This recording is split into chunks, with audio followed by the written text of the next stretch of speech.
Welcome to the Tom Nelson podcast. I have Marc Morano here. Marc, could you tell us a little bit about yourself to get us started? My background is as a investigative journalist and a communications major, which of course drives climate activists crazy. He's not a scientist. Well, neither is Al Gore or John Kerry or Greta Thunberg or anyone else they hold in such high esteem.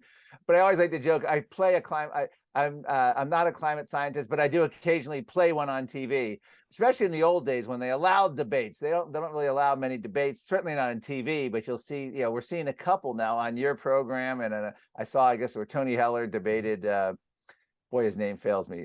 Gerald Kutney? Gerald Kutney, yes, yeah, Kutney. I haven't watched the debate yet, but it looks fascinating. But there's been a couple of things. And the other thing, I guess, few debates have been happening is Andrew Dessler, Texas A&M, has been debating Alex Epstein and maybe a couple other people, maybe Steve Koonin and a few like that. So there is something going on just in the last year, and I haven't quite put my finger on it, but there's a movement towards allowing some debate, all of course not on any major venue, but they're still happening. But anyway, that's my background. I come as an investigative journalist. I worked for Rush Limbaugh's TV show when it was as a Washington, D.C. correspondent back in the mid-90s. And then I went and worked for American Investigator TV, and that's where I started covering even more. I did environmental coverage for Rush Limbaugh. I did the animal rights marches, the Earth Day marches. And then when American Investigator, I did endangered species, agriculture, organic food, and I did wetlands and Keiko, the killer whale, and organic food. So I did a whole series of stuff. And then I culminated with an Amazon rainforest documentary that came out in 2000. And this was during the height of Sting's Rainforest concert. And this was the big issue at the time, all of Hollywood.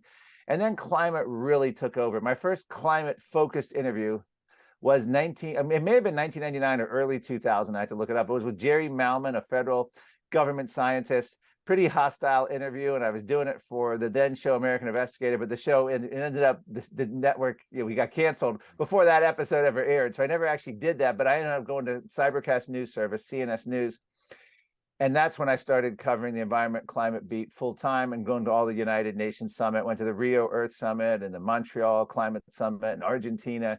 And then from there, I went to work in the United States Senate Environment and Public Works Committee, for then ranking member, or then Chairman Jim Inhofe, who later became ranking member.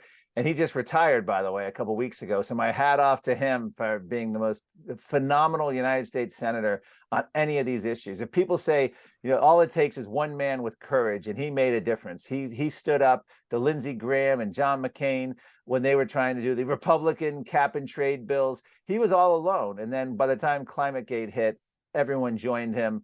And of course, even the Democrats didn't support Obama's climate deal in the end. In 2000, it barely passed the House. It took 2 votes, Nancy Pelosi bribing members. This is in June of 2009. It passes right after I left the Senate. And then Harry Reid never submits it for a vote because a coalition of liberal Democrats led by Al Franken of Minnesota said they wouldn't support the climate bill because other Democrats who had voted in the House had such blowback in their districts. But of course, none of that matters now because they don't actually care about Congress anymore. They don't need no stinking democracy. But anyway, that's a little bit of my background. Then I left the Senate, started climatedepot.com, and that's where I am now, a daily news information site. And I've been told it looks like a relic of the 1990s. We're still trying to work. I've had like multiple webmasters, and we're still trying to update and freshen up the look. So stay tuned on that. So yeah, it's packed with good data. I think later I might read a couple of quotes about you on there, or maybe I should read them now. Okay, sure. Someone said you're perhaps the most notorious climate denier in the U.S. And there's one from Gavin Schmidt. Mark, as a reminder, if one was needed, that most climate deniers are sociopaths. Yeah. There's no mode of discourse that will make Morano suddenly stop being an awful person. So, but that must have hurt your feelings, or no? Well, it did. I came back from Egypt 2 weeks ago. I got back from the Sharm el Sheikh, Egypt, for the UN Climate Summit, COP27. And for the first time in my life, I'd seen him before in person, but I saw Seth Bornstein, the Associated Press reporter. And I walked up and I just said, I've never met him. I had my Bluetooth and I was talking to my daughter at home in the United States. I was in Egypt. And I walk up and I said, oh, hold on, to my daughter. And I said, oh, hi, Seth, Marc Morano. And I reached out, shook his hand. I go, we've never actually met. I go, I do Climate Depot. Good to meet you. And he started, he was talking to like 2 or 3 other people. He went on, this is outside his press, his press building at the summit. We were inside the summit. And he went on a just verbal trashing of me. I can't believe it. Why did you make me? He kept looking at his hand. Why? I'd never have shaken your hand if I'd known it was you. I can't believe it. You were anti-science. You're a climate denier. You're a loathsome person. I can't believe it. No one is worse than you. Wow, the only person worse than you is junk science. Steve Malloy. He's the only person worse. So I was a little disappointed, but I didn't push back or anything. I was as nice as could be. My daughter's in the phone saying, Dad, are you all right? Is everything okay? Because she heard this guy screaming at me. And he just went on and on about, I can't believe that you're probably going to write about this, aren't you? That I'm screaming about you. So no, I didn't write about it.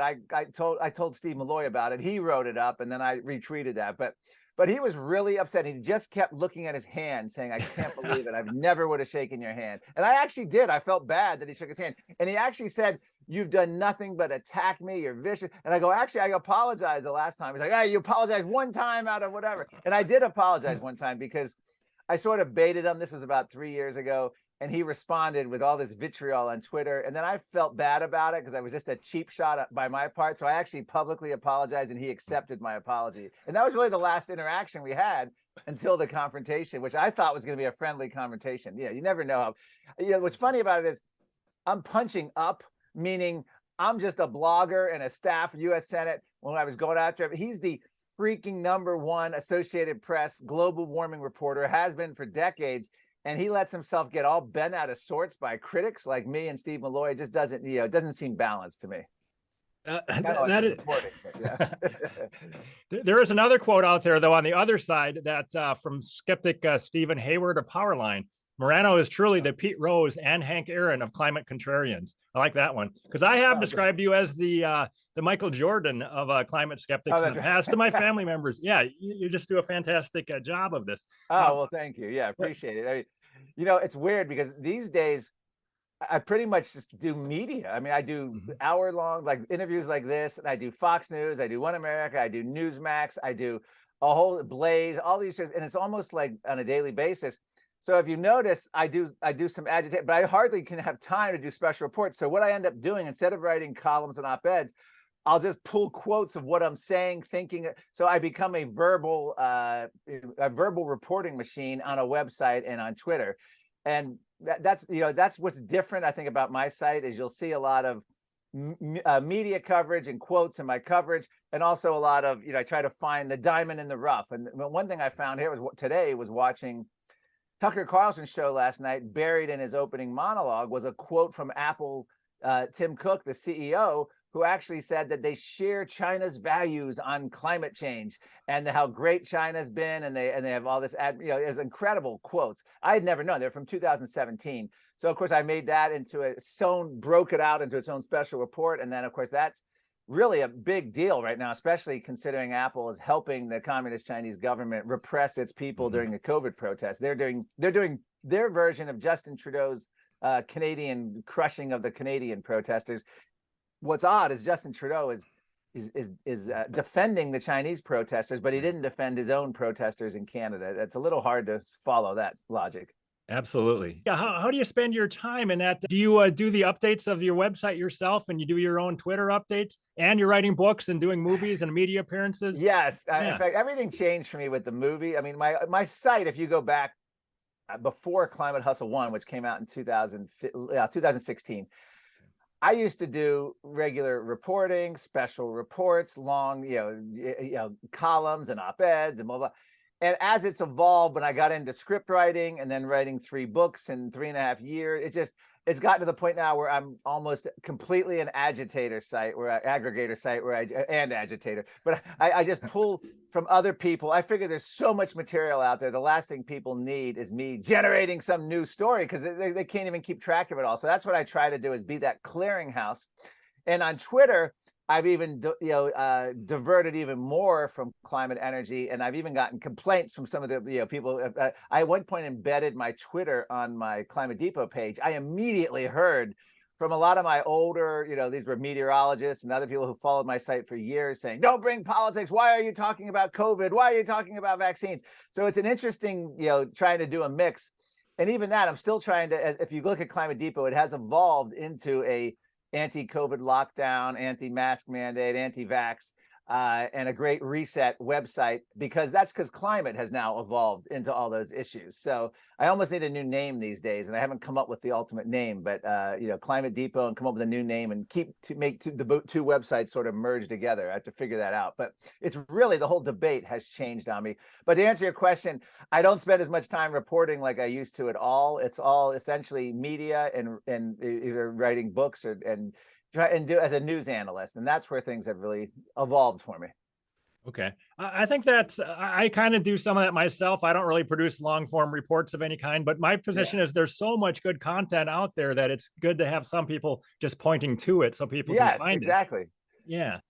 Another question about your media appearances is, how much time do you spend preparing? Is it off the cuff? It looks like it's off the cuff and you can just do this anytime, anywhere. Is that true? Well, when it's a new topic, I always spend a lot, like every time you do a show like Fox and Friends or Tucker or Jesse Waters Prime Time or a Newsmax show, if it's a new topic, meaning something I'm not doing, like my 5th interview of the day on something, I will actually go through and do a deep dive research, check my archives, look at, I have a thing called, I can't find the name, but anyway, it's a news aggregator site where I go through and I can do keyword searches and get all the latest information, all the latest reporting on something. And most of these shows, particularly Fox News, demands a talking points before you go on. So I'll come up with all the talking points, and then once I send them to the producer, and then I'll go over it. Then I'm always, the difference, I think, between what I do now, what I almost exclusively focus on is whatever the content is, I always try to work it in like I'm I hate to say stand-up comedian, but I try to put in humor and entertainment value of everything I say, because to me, nothing's more boring than going on and talking, straight politics, straight policy wonk, or science and data. I have to come up with analogies, something I think is humorous, funny, at least somewhat witty. And that's what I end up doing after I send the talking points, so that when I go on the show, I try to have quips and try to draw analogies. And that's really what I do. And then once I do that for that one topic, then I don't prepare. And it's just, I try to make each interview a little different, a little unique, and go through it. But it's really amazing, though, even with all the shifts in media and everything else. The old days, I used to get on MSNBC, CNN. I used to be on debates, Piers Morgan, multiple times, a Don Lemon show, multiple times, debating the Sierra Club, debating Bill Nye. I would be on, even Fox News debating Bill Nye and others.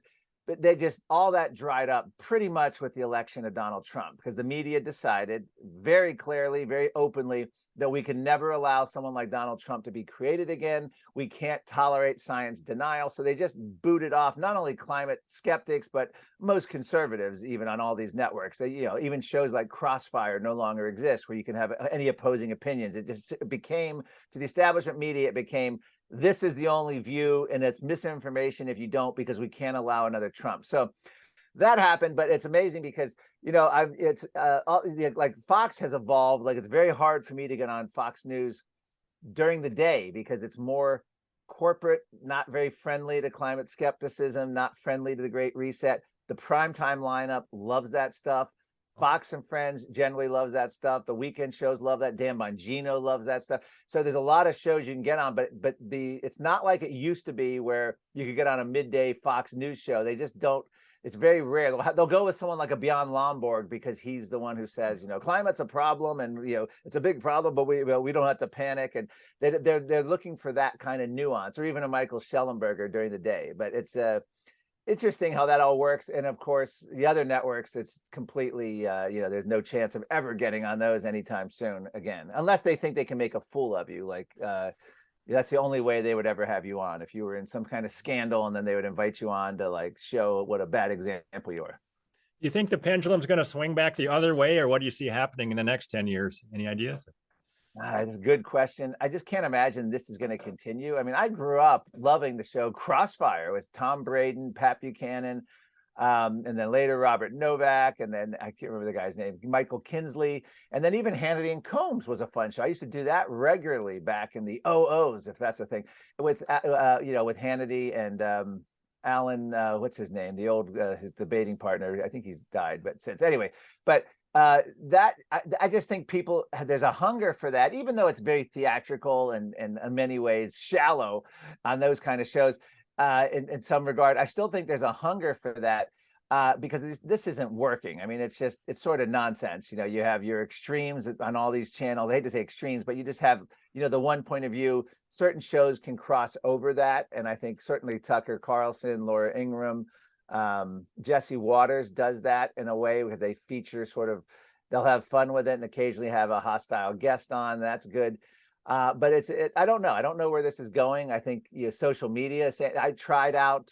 I can't even remember the names. I tried out Parler, and I just hated the idea of the echo chamber. And not only that, but I've tried out Rumble, and I honestly, here's my comment on this: conservatives, libertarians deserve to be censored and silenced and deplatformed when our alternatives suck at tech. I mean, I have Rumble.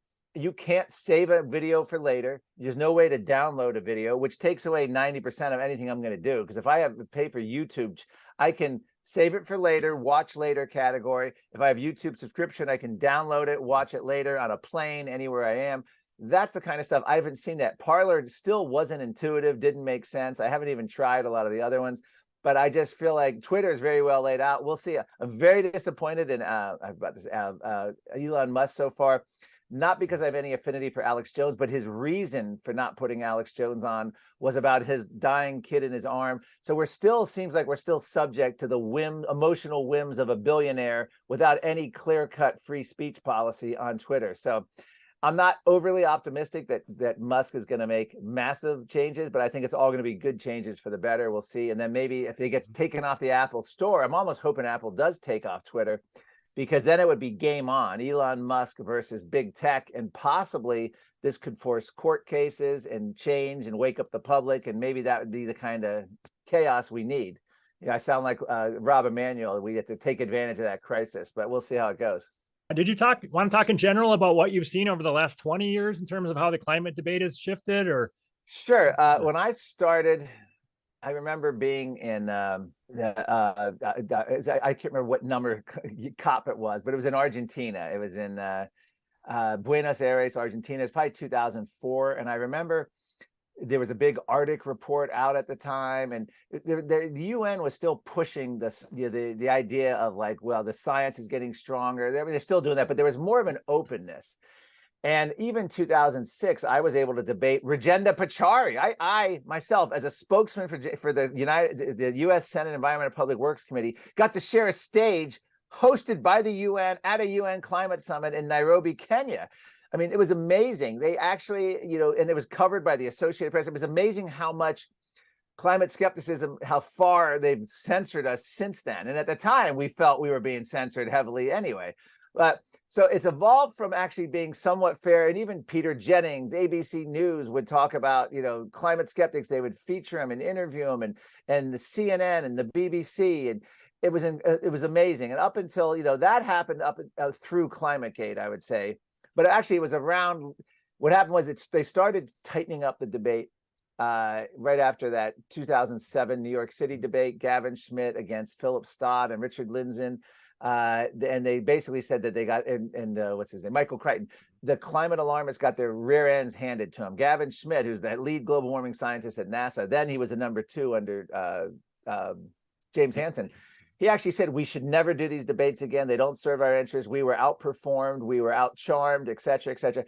And shortly after that, you had the spectacle of Roy Spencer and Gavin Schmidt on John Stossel. You can watch the video that Gavin Schmidt refused to appear. This is a couple years after that debate. He refused to appear on the same screen with Roy Spencer because he didn't want to legitimize climate skepticism. So they'd have these rotating dancing chairs where Gavin Schmidt would get up. But anyway, in 2000, I believe it was 2009, the former CBS News anchor at the time, Scott Pelley, said, we're not going to interview any more climate deniers for the same reason we wouldn't interview a Holocaust denier.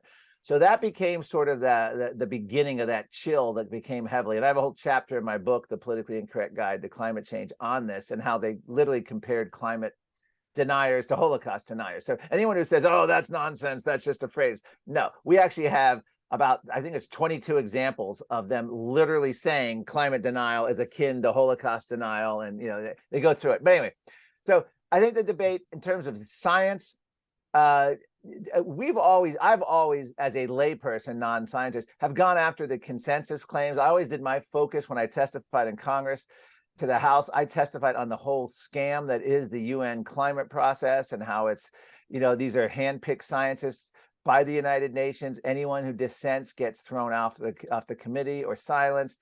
And also, the underlying reports actually have a lot of good summaries in them, but no one pays attention because the bureaucrats and political leaders and scientists have to agree line by line on these summaries, which then sanitize it.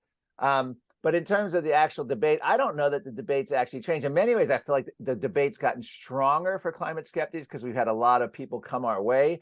Everyone from Steve Koonin to Judith Curry to Michael Schellenberger, the father of the original Green New Deal, Times hero of the environment. So we have a lot more progressive left-wing names who've come out. And I think, the idea of we're in a CO2 famine has caught on. I don't think that was as big a story back then. And I think the other thing is the extreme weather. I was actually at the Bali United Nations Climate Summit on a UN day trip side junket with John McCain's climate guy. And I can't remember his name at the moment. I could look it up. But we actually had a conversation in a UN bus. This would have been November 2007. And he said, John McCain was pushing cap and trade at the time for the Republicans. And he said, we're now going to be pushing every storm, and this is all the new science. And I remember laughing. I'm like, who is going to buy that? You're going to try to tie hurricanes and floods and tornadoes to climate change? That's your new thing? And it was. I laughed at it, dismissed it. We actually had a big argument about this on the bus. Well, lo and behold, shortly after that, that became the new thing. Global climate disruption, global warming sort of went out of phase. Climate change became really the talking point. And everything became extreme weather. And we're seeing that now today, where these attribution studies and everything. That's one of the other changes that I think happened since the beginning. If you remember the early days, they actually talked about temperature. Al Gore talked about polar bears. Now I like to say polar bears are disappearing. They're disappearing from Al Gore's books and movies because they're at or near historic population highs, according to the U.S. Geological Survey, according to Inuit indigenous people up in in Alaska and the Arctic. So that kind of stuff, that has changed. The polar bears no longer. But I think the other big change in the climate debate is just how it's gone completely wacky. You used to be able to look at, at Al Gore, give Al Gore credit because he actually looked at ice core data, even though his producer Lori David flipped the chart and showed, CO2 leading temperature and not temperature leading CO2. In the geologic chart, in which he did her scholastic schoolbook. And it was actually Willie Soon who pointed it out, and she was forced to issue a correction to that. But Al Gore, give him credit. He talked about temperature, polar bears, sea level rise. Nowadays, they'll talk about car theft, vehicle theft, home invasion, robberies, crime in general, rapes. They'll talk about white supremacy being the cause of climate change. They'll talk about, whether, I don't know, too many redheaded signs of that is more of a sign. And it's just gotten to the point where it's absurd. All data is racist, according to the Rhode Island professor. It's really just gone so completely off the charts. Solutions, the solution to the climate change is to end white supremacy and defund the police. And that we've actually had people advocating for this stuff. I mean, it's just such utter nonsense. It's really devolved from a more serious case of public policy to just now like bonko land. And now, of course, they failed to scare adults, so they've focused all their attention on scaring the hell out of kids. And to a large degree, they've succeeded. To a whole generation of kids now, they're the ones going to Capitol Hill saying, "Mom and Dad ruined, the climate, and now we have to live with it." And now they're suing the governments of the world. Greta Thunberg just suing Sweden. We have kids suing the U.S. government with the blessing of former NASA scientist James Hansen to ensure a livable climate, whatever that means. When I look online at Twitter, et cetera, I see so many bonkers claims and so much well-informed pushback. I'm seeing a lot of more well-informed people pushing back and saying this stuff is crazy. That makes me happy that I'm thinking the hysteria might be peaking and it might not be able to last a few decades. But what do you think? I think you're right. In fact, what I'm most impressed with on Twitter is I see some of the scientific charts that people like meteorologist Chris Martz, who's actually a meteorology student, but he's become one of the most articulate voices in the climate skepticism. But some of the charts now that they do for the general public, much more reader friendly, clever, well done, and side-by-side comparisons. I'm just impressed with that because I do a lot of presentations around the country, and I like to have simple, explanations through a visual medium. And I'm really impressed because I remember 10, 15 years ago, the scientific charts we had were horrible, unreadable by the general public. What I mean by horrible is they're just too technical to be of much use. And people like Tony Heller, by the way, have been incredible with making accessible not only the charts, but I credit him with his phenomenal media archive research. I think he's without peer. They'll say, oh, there's an unprecedented storm in Georgia, or there's a drought in California. He'll go back and within minutes, and he can show you articles from 50, 100 years ago, 150 years ago, where it was worse, higher death tolls, worse, and no matter what region of the world. And he does it in a way that's not just the text. He has the actual textual article that would appear in print, which is, I think, much more effective than just a digital writing of an article. Yeah, his work is fantastic. I don't know if you've seen, I think it's called realclimatetools.com, his new tool out there. I'll have to double check that. I'm going to check that right now if you have a minute, just to make sure, because that is a fabulous tool. I have not seen that. No. Yeah, realclimatetools.com. It allows you to easily look at the daily station temperatures. When people say Minneapolis is the hottest it's ever been, blah, blah, blah, you can super easily check stuff like that. Yes. Yeah, it's very good stuff. How has the reception been for you with in-person talks? If you go talk at a college, et cetera, do you have a lot of problems with people trying to not let you speak and talk over you? I have, yes. The 2019 was the worst. I went to Georgetown University, and I was the opening speaker, and we had other people like Paul Dreesen and the climatologist Pat Michaels. I was the opening speaker. The room had about, I don't know, 70 people in it. This was, the student, I think it was sponsored by the Republican committee or Libertarian or, some kind of committee on Georgetown University. And we had the room pretty much full. But what we didn't know is there was about, 25 of the people were plants and activists. So once I got talking, maybe about 8 minutes into my talk, maybe less, 5 minutes, and this was all on film. And actually, John Stossel covered this as well. They started doing the whole chant thing, singing, smearing names, standing up, not letting me speak. I tried to talk over them. It was fun. Then, of course, campus police came. They delayed us for about 90 minutes, and then campus police had to remove them finally. And of course, campus police can't touch anyone or move because then you have all these wealthy parents who will then sue the school. So the kids are pretty much allowed to do whatever the hell they want to do. So we waited, and finally we were able to continue. I've had that. I've had Greenpeace and others come and sort of heckle me at some of these, but generally, nowadays, it doesn't seem to be too much of a problem. I mean, there was that whole period, I can't remember, it was Ann Coulter and a couple other people where they, colleges were banning people and not allowing them on. I feel like that's died down a little bit. Yeah. So I've done a lot of college tour. I've also done a lot of different groups tour. I spoke out to the Silicon Valley Liberty Forum in San Jose, California. And that was covered 90 minutes by C-SPAN Book TV. And I got emails today. I mean, I get emails all the time. It's amazing how the old established C-SPAN Book TV is probably the only remnant, the last fragile thread left of and C-SPAN in general, of the corporate media, of what's left of the vestiges of it that still does its original intended job, which is to cover sort of public policy debates. But I got on C-SPAN Book TV 3 times, and that was huge at these various events. One time I was in South Dakota talk and an interview by C-SPAN Book TV, and another time I was just at the Heritage Foundation. They came out and covered it. So I give kudos to C-SPAN TV, but yeah, my talks have been all over. I did a book tour from August through the November of this year, the most travel, and that's saying something, that I've ever done in my life. I was completely wiped out, crisscrossed the country multiple times, California and back, went to London for a rare climate debate. That was another rare thing, but of course that wasn't televised and there was no coverage of it, but well, it was a little bit of coverage of it. But Lord Monckton and I, Christopher Monckton, debated at a green energy forum. And the most shocking thing about that, I actually did a lot of mental prep for this. I don't know if you know this, but Sam Donaldson used to speak every year at CPAC, and he was seen as the evil nemesis, liberal media of Ronald Reagan. And of course, he was beloved by the C-SPAN audience. So I actually thought back to all those times I'd seen Sam Donaldson. And I decided to have a different tack. And Moncton and I, we were as friendly and nice and open as we could possibly be, complimentary, and we gave our points as hard-hitting as we possibly could.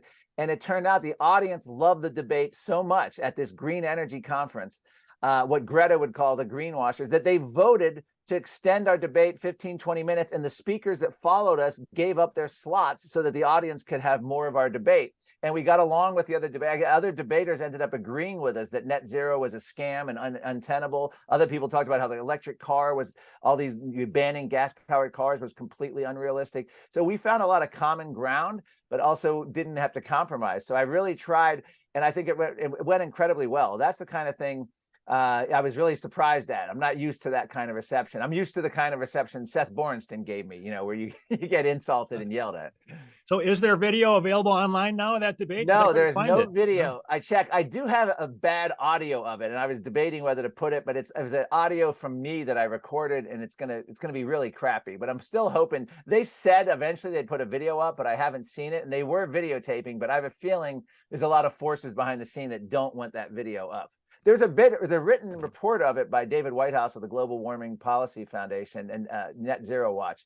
He did a long report. Actually, it was titled "Climate Skeptics Charm Green Investors," which is how he described it, which I thought was a great description because, even after people all coming up and thanking me for appearing, saying they didn't agree with me, and some said they did agree with me, went back and forth. We estimated 40% of that audience agreed. These aren't necessarily climate activists. These are CEO, entrepreneur, investor, businessmen who want to make money off of this. So they don't really buy into the science. They just buy into the solution. So that's why I think we had 40% of the audience rooting for us and applauding us when Moncton and I would make our scientific and policy points.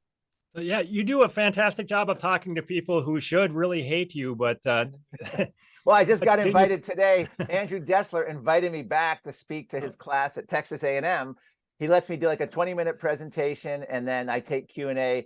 And he always has so much fun with it because these are his students, and they all completely agree with him. I literally fail every time to convince even a single student, and he has such fun with that on Twitter. Basically, what a loser I am that I can't sway his audience of students, but apparently I can't. So I still will do it. You got to keep trying, and I'm going to try this year with a little more humor and self-deprecation, but we'll see. He's asked me to speak again in the spring semester. I may go in person is what I'm actually thinking of doing, if he'll have it now that COVID's over. I'm impressed that he does that, but he wants to do it to mock you, I guess, huh? But he's still doing it. Yeah. He did the same thing with Fred Singer.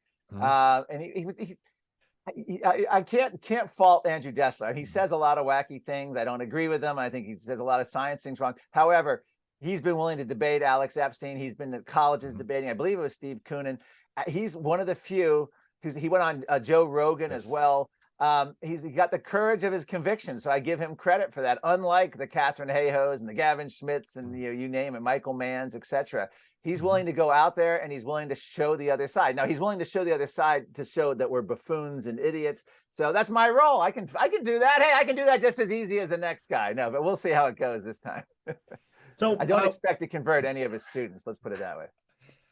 What advice do you have for the rest of us to try to be more effective in getting our arguments across online or in person? What do you think? Well, you do a great job. I love the way, you always do the, we're saved, and the idea of, trying to save the earth is the greatest scam ever. You have a great way of rephrasing everything and putting it back in their face. So I would say to people, copy your style. Copy Tony Heller's style, Chris Mart's style. Steve Malloy is phenomenal as well. He can, in a short tweet, he can reframe a whole debate and do like a what do they call that? Quote tweet, where he'll reframe it and then put the original article.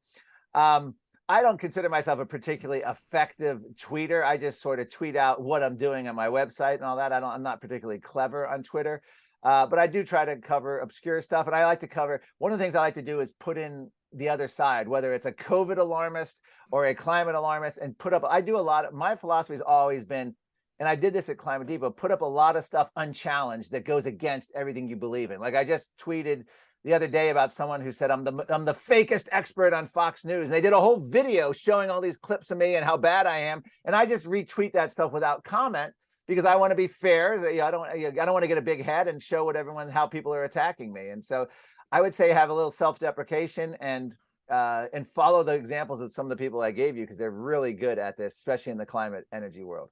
And also Alex Epstein is very good. Patrick Moore is another first-rate one. His tweets. Judith Curry can say some good things as well, although she's more on that, more of a hard science tweets on that. But there's a lot of good people out there to follow on this.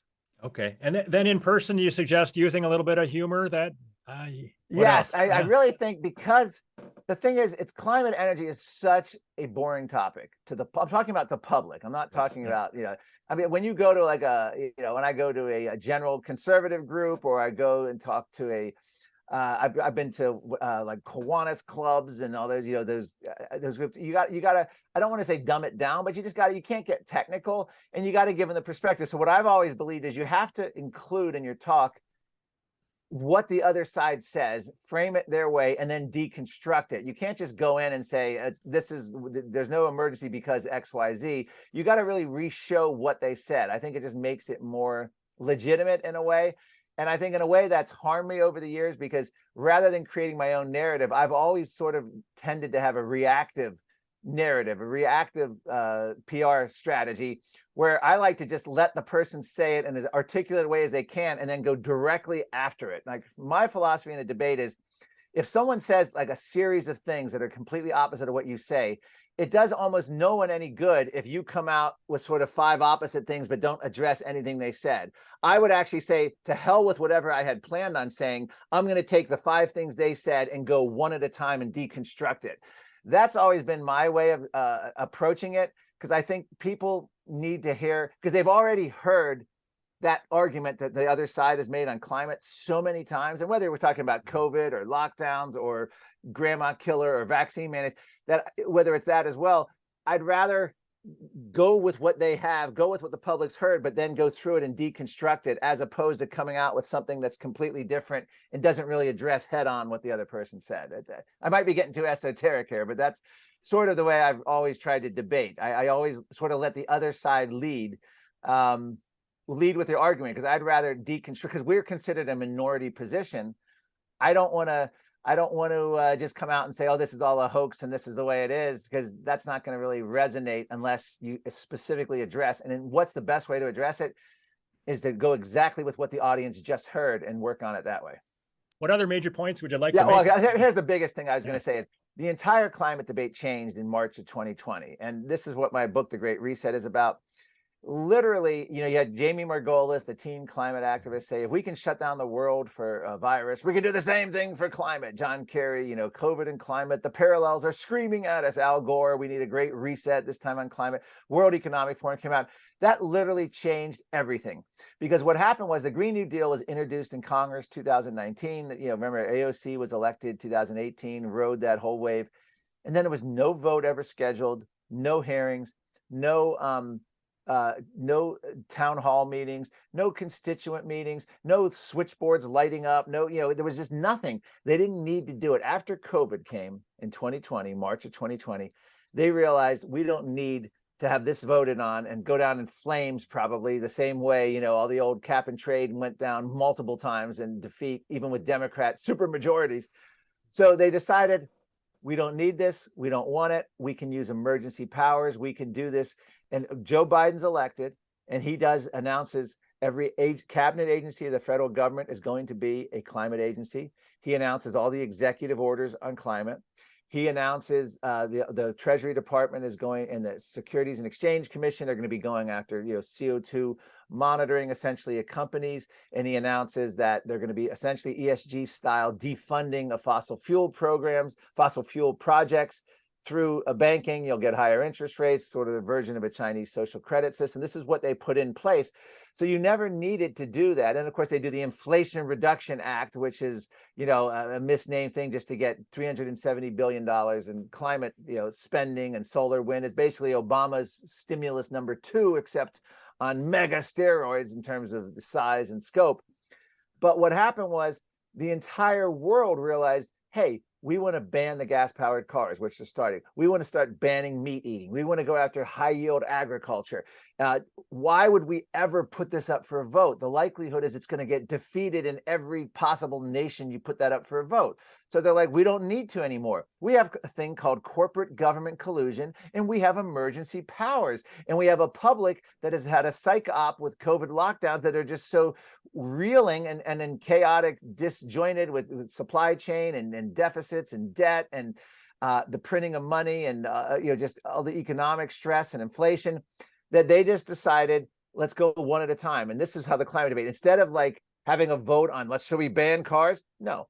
Gavin Newsom did an executive order, which said gas-powered cars at the end. An unelected California Air Resources Board announced 2035 was the end date for the sale of gas-powered cars. 17 states trigger law following it. Pete Buttigieg likes it so much they're considering the same type of executive order or administrative state action on the federal level. Again, not like Congress is going to come up with a bill. Should we ban gas-powered cars by 2035?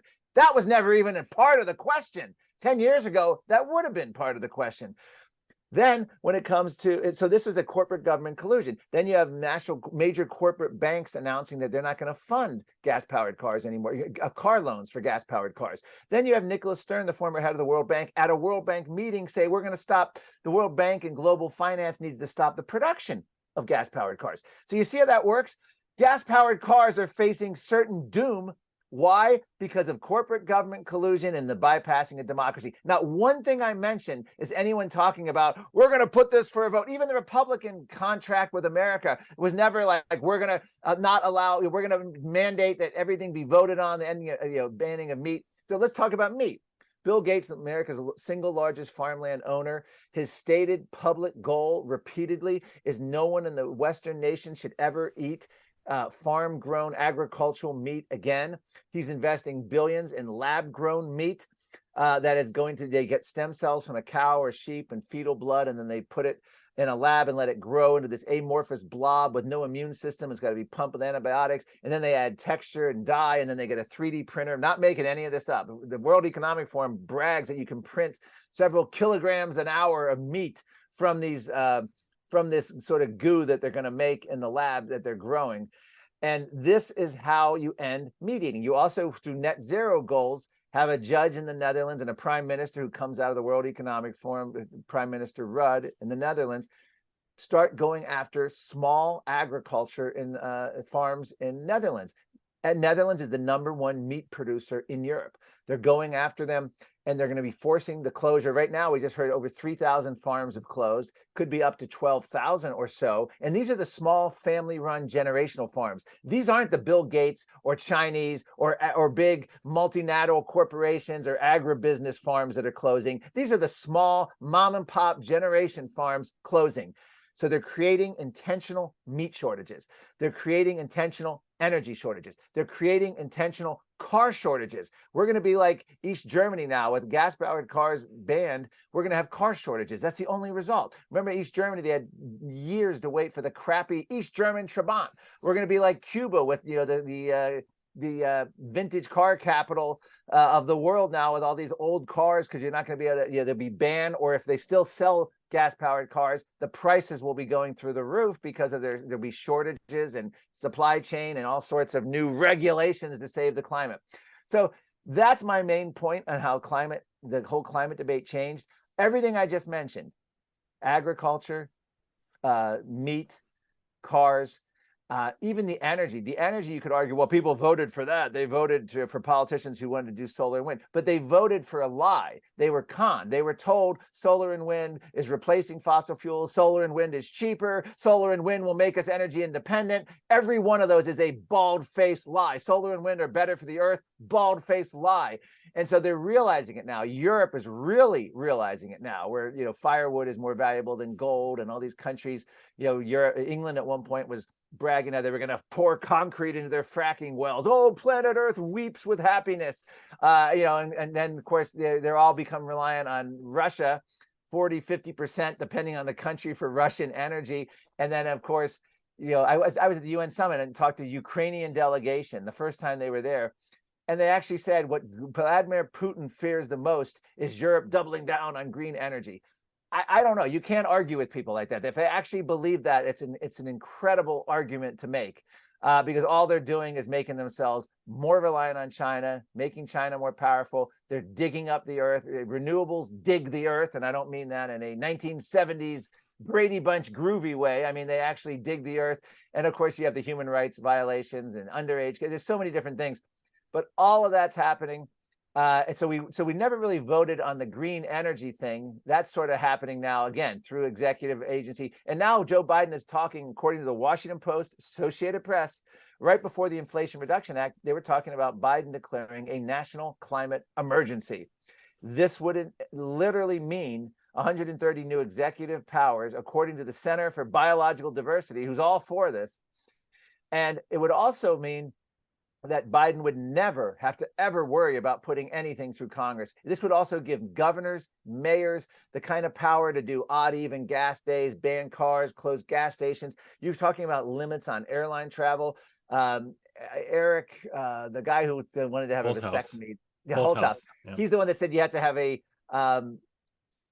morally justified reason to fly in a declared climate emergency. That's the mindset. And of course, International Energy Agency came out with these reports, which could only be read as an energy lockdown. The UK government had a report, regulate CO2 as you would asbestos. So we exhale CO2 and they want to regulate it the same way.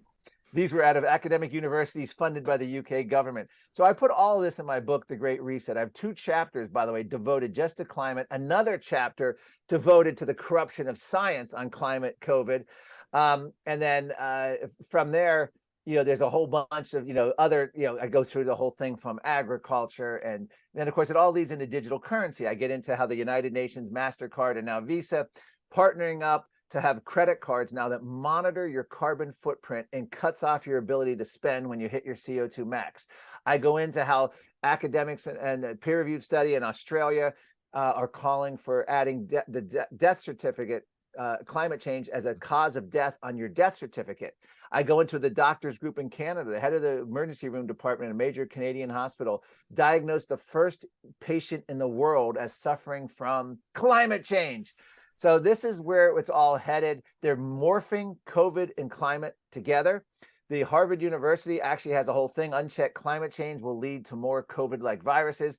230 medical journals signed off on this, that we should use the COVID response of fighting COVID, i.e. lockdowns and public health emergencies, as the same template to fight climate change. The World Health Organization has now declared climate change the greatest public health threat of the 21st century. So here's the key, Tom. If you oppose the Green New Deal or the UN Paris Pact or the net zero climate agenda, you're a grandma killer. That's what they've done. They've morphed the two together because, frankly, and this is a key point, they knew that after COVID, there's no way you could get people scared about climate. They saw how they failed. They already had been going after kids because they failed to convince adults. They saw how COVID cut across ideological party lines. I'd say all the Democrats and half of Republicans were initially afraid of COVID and were, compliant with lockdowns and mask mandates and all that. But they realize that they can't just go back to climate and start trying to scare people about sea level rise or whatever. So they're now morphing the two together. And that's where they're going to make this. So climate is a public health threat. And of course, we know how they deal with that. There's no democracy involved in public health anymore because we're too stupid. And I go back in the book and to Woodrow Wilson's presidency, the idea of the administrative state. This is the educated elite from the top universities who believe that we're the unwashed masses. And if we, the public, are left to our own devices, not just in the US, but anywhere in the world, we will create inequity, racism, white supremacy, environmental destruction, a climate crisis, that we have to have every aspect of our lives managed in order to avoid that. So that's in that part, there are sincere ideologues who believe that. But then, of course, you get in all the corporations and the power-hungry politicians and the bureaucrats and the massive ego billionaires and the international groups like World Economic Forum and the UN, and you mix that all together, and that's really the Great Reset. So where I think climate is led is the Great Reset. And just to give you a simple definition, people always say, how do you define it? In a few words, here it is, the Great Reset. It's bringing one-party Chinese authoritarian rule to the once free West through emergency power abuse. We're still living under the COVID emergency. We're still living under 9/11 emergency. I go back through the book from the Roman Republic to the Middle Ages to 1933 Germany. The greatest abuses of human rights by governments against its citizens have occurred during declared emergency declarations. And that's what they want to do with climate next. And that is where the whole climate debates change. No longer are we dealing with an institution we used to call Congress, because it's irrelevant in the climate debate. It is now all these politicians, from Justin Trudeau to the Apple CEO to the UN climate chief, Christine Figueres, to Tom Friedman of the New York Times, all those people who praise China's one-party rule, and Justin Trudeau, I have basic admiration. You have Tim Cook, the CEO of Apple, saying that their values align on climate, and China has been wonderful, and we should praise them for ending poverty. They ended poverty because of our bad policies, which allowed China, because of the promise that once we got more trade with China and removed all these barriers, China would get wealthy and they'd become more like us. Well, what happened was the opposite. China helped gut our industrial base, and we're becoming more like China now, with things, with the Chinese social credit system and following them, and lockdowns and emergency powers. So anyway, that's where the climate debate has evolved. It has now evolved really into the Great Reset. And if you don't believe me, you can hear the words of Klaus Schwab, the founder of the World Economic Forum, who I have the opening quote of my climate chapter, where he says, I'm paraphrasing, now that COVID is ending, the next great crisis we will attack will be climate change. And that's where they're headed. And that's where they want to, again, morph COVID and climate together. Okay. Very interesting stuff. So yeah, maybe. No, this is great stuff. Anything else before we go ahead and wrap up? No, that should do it. I appreciate it. Thank you for this opportunity. And I will be refreshing Climate Depot soon, and I also have a radio show on TNT Radio once a week. I call it more like a podcast, but I have a lot of interesting guests on there as well, so people can tune into that. Thank you. That sounds great. All right, thank you very much. Talk to you next time. Yep. Appreciate it. Okay.